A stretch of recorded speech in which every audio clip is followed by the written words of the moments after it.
2 kali, rata-rata sering 2 kali gitu. Oh sehari-hari 2 kali mah normal. 2 kali mah normal. Iya. Tapi kalau mamanya panasnya itu panasnya ini yang bukan panas keringetan tapi dari dalam. Benar. Biasanya panasnya ini yang tidak normal. Terus gimana ini Pak ceritanya?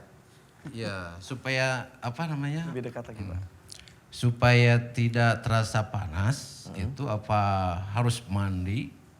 Karena kalau saya Setelah mandi tidak panas lagi? Tidak panas lagi, seger. Seger gitu.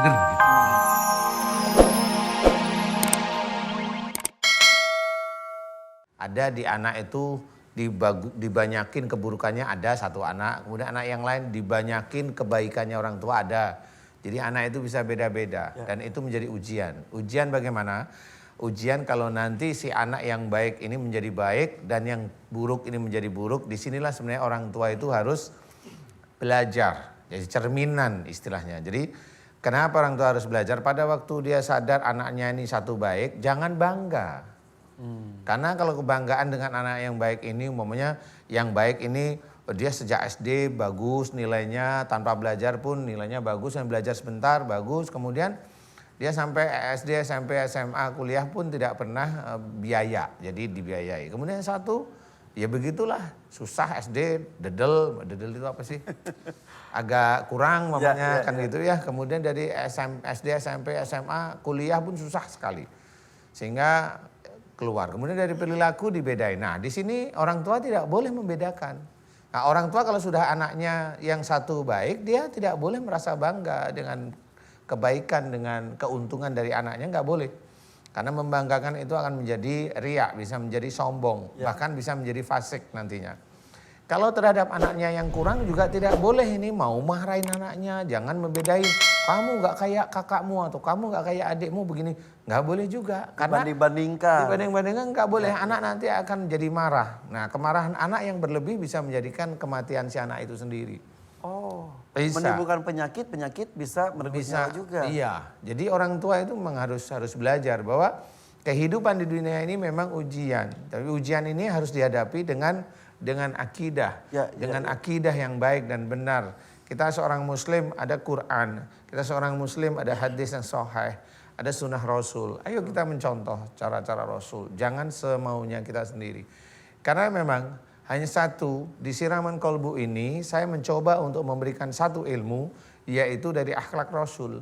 Satu ilmu, akhlak yang akan berhubungan dengan penyakit, yang berhubungan dengan musibah, berhubungan juga dengan rizki, berhubungan bagaimana dengan anak, bagaimana mengatasi ujian disebabkan baik dari anak, baik dari istri, baik dari suami, baik dari keluarga. Kita mencoba untuk mengupas. Jelas sekali genetik ini dari orang tuanya, karena diambil ayahnya sekian, diambil dari ibunya sekian. Kenapa? Allah memang mengizinkan saya mengetahui pada waktu anak masih di dalam kandungan itu ada garis dari ayah ke anak, ada garis dari ibu ke anak. Itu ketahuan sekali dan garisnya rata-rata hitam. Ada merah tapi hitam, yang putih jarang. Makanya dari proses pembuahan pun sebetulnya kita disarankan untuk berdoa meminta kepada Allah yang terbaik. Iya, benar. Makanan yang kita makan juga harus halal supaya hasilnya pun bagus. Iya, kemudian kalau anak itu ingin soleh, ya rajinlah mengaji, baca Quran, sholat tetap ya. Kalau saya bilang sholat itu harus kita kerjakan. Sholat harus tertib dan hanya lillahi ta'ala. Baca Quran pun tertib lillahi ta'ala. Didoakan agar anak kita menjadi soleh atau soleha. Kalau mau diketahui sama dokter bahwa anak ini laki, ya sudah didoakan akan menjadi seorang yang soleh. Kalau ketahuan dari perempuan, dari USG umpamanya, didoakan soleha. Boleh, tapi jangan yang aneh-aneh. Ya, kalau yang aneh-aneh, nanti takutnya yang aneh-aneh bacain ini, bacain ini, bacain ini, bacain ini. Anak besok lahir tuh bisa ngelihat jin.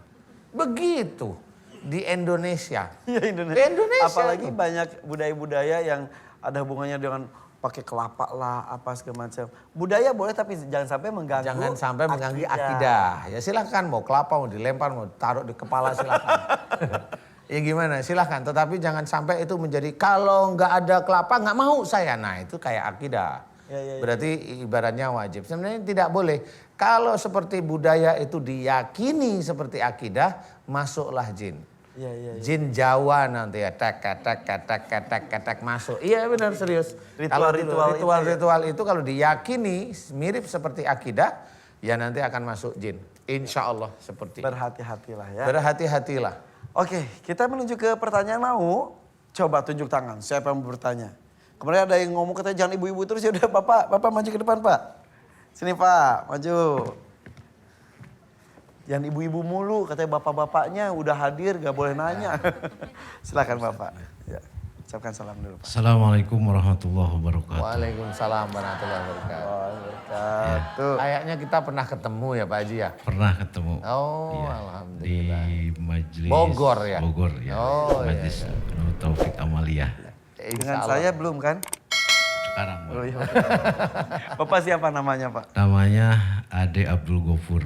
Pak Ade. Iya. Iya, Pak Ade Ade Abdul Abdul Ghafur Ghafur dari Majelis Taklim Nur Taufik Amaliyah Bojoran Taufik Kasciampe. Amalia. Iya. Betul. Saya mau tanya Ustadz, Iya. setiap hari kan saya suka mandi pagi Sama. sebelum atau sesudah sholat subuh. Ya, sesudah biasa. Nah, kalau Bapak mah sebelum Iya. biasanya. Lalu Ustaz, ya tergantung. Kadang-kadang sebelum saat subuh. lalu sorenya sebelum atau sesudah sholat maghrib. Ya, ya. Yang Ya. akan saya tanyakan nih Ustadz, Iya. kalau pagi sebelum atau sesudah sholat subuh nggak mandi, ada terasa panas banget begitu. Di dalam tubuh. Luar dalam, Sebentar panas di itu kulit panas, panas, di dalam Panas. juga panas. panas keringetan atau apa? keringetan kadang-kadang. Tapi dalam tubuh juga panas. Panas iya.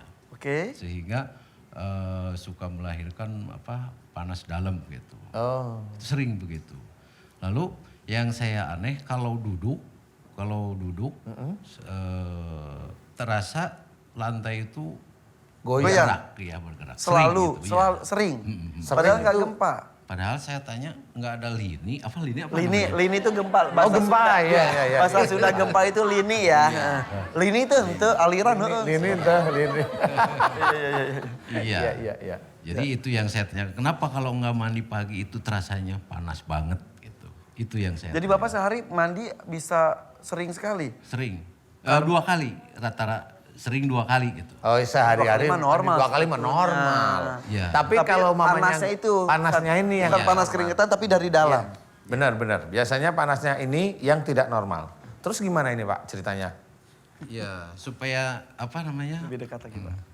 Supaya tidak terasa panas itu harus mandi. Karena kalau saya sebelum Setelah mandi iya, tidak panas lagi? Tidak panas lagi, seger. Seger gitu. Kalau sudah Seger. Iya, jadi kalau tidak mandi pagi itu terasa Ya, ya, panas. ya, ya. Iya. Iya. Kalau dari sekian banyak pengalaman nih Pak Ade ya. Insya Allah yang saya ketahui ada ilmu lagi ya, tapi nggak apa-apa lah. Ngilmu lagi. Karena di Indonesia pasti seperti itu. Walaupun umpamanya Pak Ade, saya kayaknya kalau ilmu nggak punya, tapi leluhurnya karuhun apa namanya? Leluhur ya betul ya. Leluhur karuhun itu dulu punya. Umpamanya, lu kenapa mereka punya? Ini budaya. Kan kita cerita budaya tadi. Budaya yang akan menjadikan akidah yang dikuatkan akhirnya menjadi ilmu. Ya. Apalagi dulu kita itu dijajah oleh itu bule-bule kacau kayak gitu ya, dijajah. Sehingga pada waktu kita itu berontak ada dari kakek-kakek kita dulu itu yang punya ilmu. Ya karena budaya, ngilmu bisa kebal, bisa macam-macam. Nah ilmu ini memang tidak bisa lepas dia tidak akan lepas. Orang ini mati pun ilmu ini akan mencari keturunannya. Sebentar Ustaz, itu tuh cuma di Indonesia atau di seluruh dunia juga ada Bang? Seperti ilmu kebal, ilmu tak bisa dilihat, ilmu apa gitu. Itu rata-rata di Asia ya. Indonesia, India, Pakistan, Cina seperti itu. Ya seperti itu. Kalau ilmu nyari uang di Hong Kong. Hingga ada judi dan sebagainya. Karena di Asia itu dibudayakan. Budayakan yang seperti itu, diuri-uri. Bagaimana dengan Pak Ade? Sama memang. Jadi ilmu ini sih sebenarnya ilmunya panas. Tapi kalau saya melihat Pak Ade ini kayaknya tenang, santai. Jadi kayaknya nggak cocok sebenarnya. Tapi kerasa sekali Padahal jangan lihat saya. Kalau Pak Ade emang jarang emosi, jarang marah. Nah ilmunya nggak cocok. Nah dia untuk melampiaskan itu dia akan bikin Pak Ade panas. Gimana? Pak Ade suka marah-marah atau gimana? Marah Ya. jarang kalau Kan marah. jarang. Iya. Jadi nggak cocok ilmunya. Ilmu ini ilmu panas. Akhirnya dia minta ke tubuhnya Pak Ade rasanya panas terus rasanya. Sehingga kalau udah dapat air dingin enak. Iya. Seperti itu. Jadi Gimana Pak Ade? Mau ilmu itu masih di sini atau kita bantulah melepas? Iya. Dilepas. Dilepas saja? Boleh, iya. Mau ya? Mau. Insya Allah ya? Iya. Ya Pak Ade ngaminin, ibu-ibu boleh ngaminin yang di rumah juga silahkan berdoa kalau memang punya ilmu. Ayo ini ada kesempatan untuk melepas ilmu. Pak Ade aminkan doa saya ya. yang dirasakan Pak Ade tidak ada? Ada yang agak ngeplong di perut barangkali? Biasa aja Pak. Biasa aja? Iya. Alhamdulillah. Seperti sebelumnya. Gitu. Sebelumnya. Iya. Jadi memang ini karena Pak Ade memang tertib, jadi jarang emosi, jarang marah. Jadi ilmunya sendiri nggak bisa menguasai. Ya. Biasanya kalau ilmu yang menguasai itu kan cenderung emosional orangnya. Ya. Ya alhamdulillah beliau seperti itu. Makanya nggak begitu terasa. Oke. Mudah-mudahan nanti mandinya bisa ngirit air ya Pak Ade. Iya. Tapi bukan berarti jadi nggak mandi, tetap mandi. Tetap mandi lah. Sudah tidak panas nggak mandi. Ini udah terasa panas karena tadi belum mandi Pak Ustaz. Iya, subuh di sini nggak belum. Oh gitu. Terus sekarang gimana rasanya? Sekarang kita habis doa. Sekarang agak panas-panas karena belum mandi tadi. Gitu. Oh panas Iya. anget-anget gitu ya? Iya. Mudah-mudahan nanti belum mandi 4 hari dia nggak panas malah. Jangan gitu. Iya, nggak panas tapi keringetnya yang bau nanti ya. Tapi biasa panas sampai terpegang jelas panas juga di tangan Iya, gitu. iya. Ini sih sudah enggak sebetulnya ya. Iya. Ya mudah-mudahan Iya. berubah ya. Berubah ya. Makasih. Amin ya, Iya. amin. Mudah-mudahan Jadi semua. mau panas mau enggak tetap mandi. Tapi mandinya bukan untuk meredam panas di badan tapi untuk kesehatan ya. Iya. Terima kasih Pak Ade. Silakan duduk kembali. Oke, masih banyak waktu kita sediakan untuk bertanya kepada Ustadz Danu. Buat pemirsa di rumah juga ada di 0215943854 atau melalui Instagram kita di @officialmnctv atau melalui WhatsApp di 0816 1745 3977. Kita menuju ke penanya kedua ya, Ustadz boleh? Boleh. Siapa yang mau bertanya? Yang di depan saja. Wih masih muda. Coba silakan. Kalau yang Ini ibunya. muda, Mas. Oh iya dari tadi berdekatan terus. Silakan. Assalamualaikum warahmatullahi wabarakatuh. Salam warahmatullahi wabarakatuh. Ya, Pak Ustadz, perkenalkan nama saya Sebianti Eka Putri. Siapa? Sebianti Eka Putri. Sebianti. Saya Bianti. Ya, dari Jakarta. Oke, panggilannya Sebian. Sebi. Sebi. Gini Pak Ustadz, bulan kemarin saya didiagnosa sama dokter TBC. Ya. Tapi dicek darah sama dahak negatif. Bulan Agustus, nah bulan Septembernya. Jadi TBC sama dokter. Iya. Kemudian cek darah. Cek darah. TBC apa enggak? Iya. Dahak dan lainnya. Cek Hasilnya? darah, dahak, ronsen negatif. Tapi negatif. Negatif. Nah terusnya sebulan kemudian September. Septembernya saya sakit lagi, panas lagi. Dicek darah, dahak lagi negatif. Terus coba cek tipes, ternyata positif di tipes. Masuk rumah sakit, dirawat, udah gitu. Panasnya nggak turun-turun juga, tapi tipesnya udah sembuh. Dokternya curiga itu TBC atau bukan, dicek lagi, ronsen darah lagi, suntik, ternyata positif TBC. Jadi positif TBC, Jadi padahal positif. sebelumnya negatif. Sebelumnya negatif. Oke. Nah terusnya akhir-akhir ini bener-bener kayak sesek banget, kayak ada yang nyekek dari dalam, belakang berat, sama gatal-gatal tapi abis mandi gatal-gatal. Selalu setelah mandi selalu gatalnya gatal-gatal seluruh badan dari kepala sampai ujung kaki. digaruk tidak hilang. Digaruk Jadi nggak hilang. gatalnya dari dalam. Iya kayak dari dalam gitu. Terus kayak benar-benar ada yang nyekek tapi dari dalam. Setiap mual. Jadi nggak bisa muntah. Kalau muntah juga keluarnya busa. Muntah keluarnya busa. Busa. Karat apa busa? Busa. Terusnya ini nggak bisa. Jadi pas mau berusaha minum malah nggak bisa ketelan. Air juga nggak bisa ketelan. Nah itu kalau munculnya ketika Kalau misalnya kayak lagi mual kayak telat minum. setiap hari selalu terasa. Iya setiap hari selalu terasa mual. Telat minum. Iya. Ada telat minum mual. Ya. Iya, Mbak Febian. Sebianti. Iya. Panggilannya Sebi. Sebi. Iya. Kalau TBC-nya insya Allah ya. Bapak masih ada? Masih ada di belakang. Ada Ikut. juga. Oh Bapaknya ikut, ada nah ini juga sana. bapaknya. Ya. Umur Mbak Sebi 17 tahun. Jadi pas ketahuan positif pas lagi ulang tahun. Oh, ketahuan. Jadi positif. hadiah ya. Iya. Sebenarnya kalau masih di bawah sebelum akhil balik, memang biasanya salah satu orang tuanya, kalau TB ya, TBC atau TB itu marah sama orang tuanya atau gampang tersinggung kepada salah satu orang tuanya.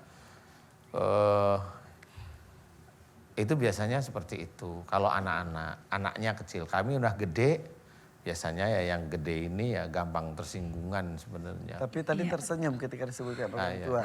Iya soalnya sama ayah. Sama ayah. Ayahnya sini deh, ayahnya sini deh. Ya ayahnya boleh ke depan Boleh, juga ya. ke depan, Sini ya, silakan. sini ya, sini. Kasih jalan. Ya sambil nunggu. Iya, jadi sebenarnya gampang tersinggung. Jadi termasuk tifusnya yang dianalisa oleh dokter itu sudah benar. Tifus, cuma ada beberapa hal yang apa namanya?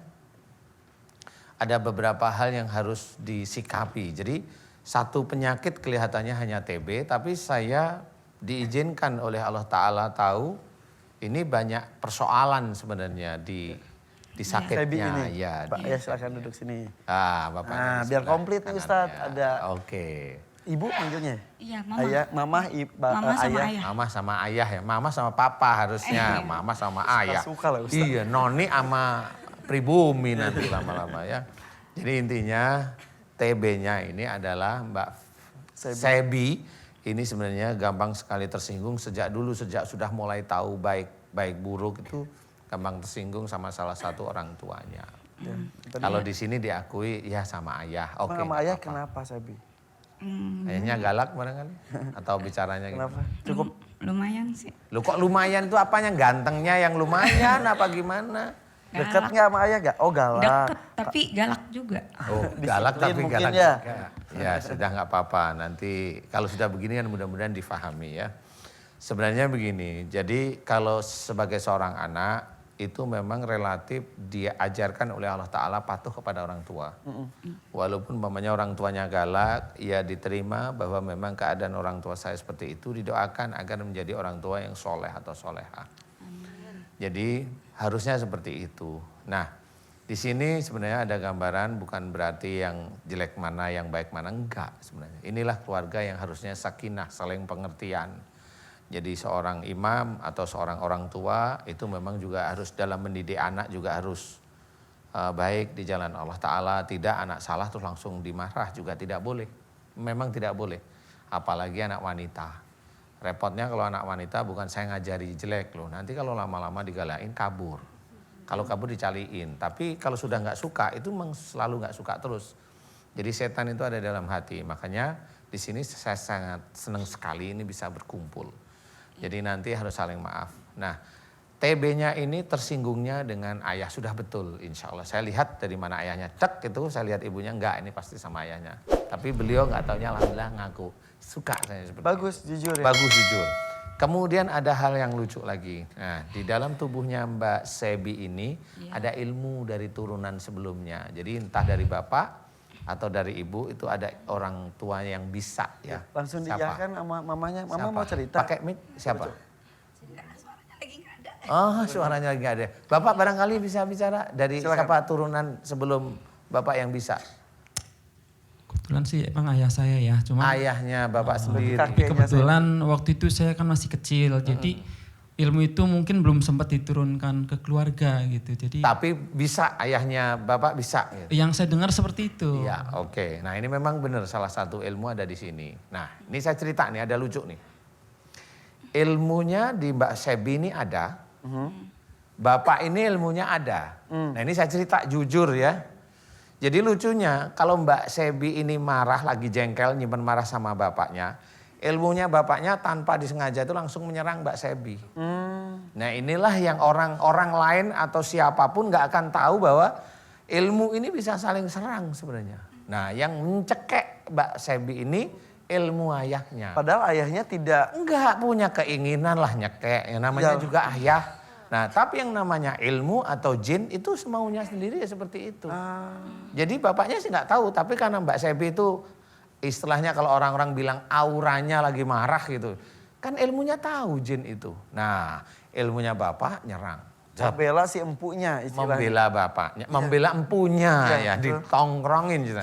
Nah inilah jadi ilmu sebenarnya satu ilmu tetapi saling serang ya seperti ini.